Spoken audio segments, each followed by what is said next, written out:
Јас сум Петар Јованов, студент на Музичката академија во Штип на одделот за етнокореологија трета година. Љубовта кон фолклорот ја стекнав уште од моја најмала возраст, поточно во фолклорниот ансамбл Тиквеш, каде што се зачленив и активно сум член веќе 20 години. И можам да кажам дека од моите тинејџерски години длабоко навлегувам во фолклорот, каде што почнувам да истражувам по терени и доаѓам до одредена збирка на мои носи оригинални во колекција и така се раѓа мојата желба за изработување, тоест поновно изработување на некои делови од носиите кои се носеле во Македонија.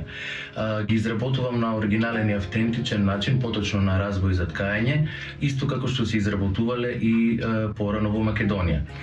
Исто така изработувам и други делови кои се шијат, се везат и се плетат како чорапи, монистрени колани и други делови од носијата.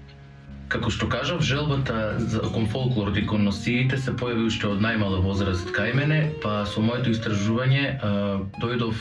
до многу информации за тоа како се изработувале носиите порано, така што од терен најдов разбој, стар и автентичен, на кој прв пат почнав да ткаам, да се учам. Тоа беше еден долг процес, бидејќи е навистина комплексно да се научи да се ткае, но сепак со текот на годините успеав да научам како од една обична нишка да се создаде една убава македонска носија. Процесот на ткање е доста макотрпен и комплексен начин до кој се добива до одреден дел од носија, така да тој бара доста внимание, доста труд и доста време да се вложи за да се научи, бидејќи денес во 21 век многу ретко, скоро и воопшто да не можеме да најдеме жив сведок од тоа време кога се уште се ткаело. За изработка на една народна носија, како што кажавме, ни е потребен разбојот како направа за ткање, а за да се стигне до самиот процес на ткање треба да поминеме преку многу други процеси пред да седне и да се ткае. Како што можете да видите, овде ткаам скутина. Скутината е од етничкиот предел Скопска Блатија. Оваа скутина се ткае во две дипли, така што кога ќе се искаат две дипли се спојува во една и така се носи. На разбојот може да видиме дека овие бели конци кои се насновани овде се памучни конци, тоа се вика основа без која не може да постои ткањето, а ова овде веќе што ги гледаме разните бои и шари, тоа е волна. За да се дојде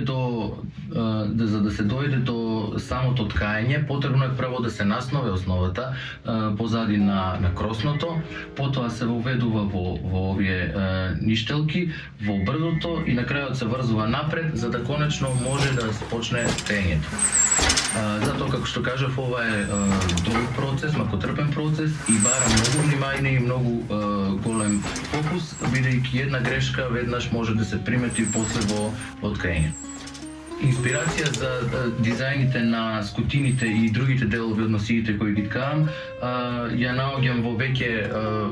веќе постоечките делови од носии, тоест стари оригинални парчиња, така да јас правам репликација од старите парчиња,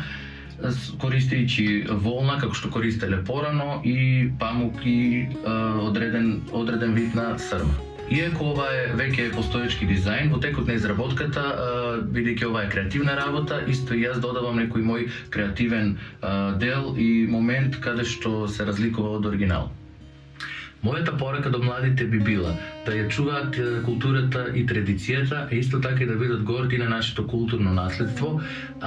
со тоа што ќе се охрабрат да почнат да ги учат одредени техники на изработка на носии со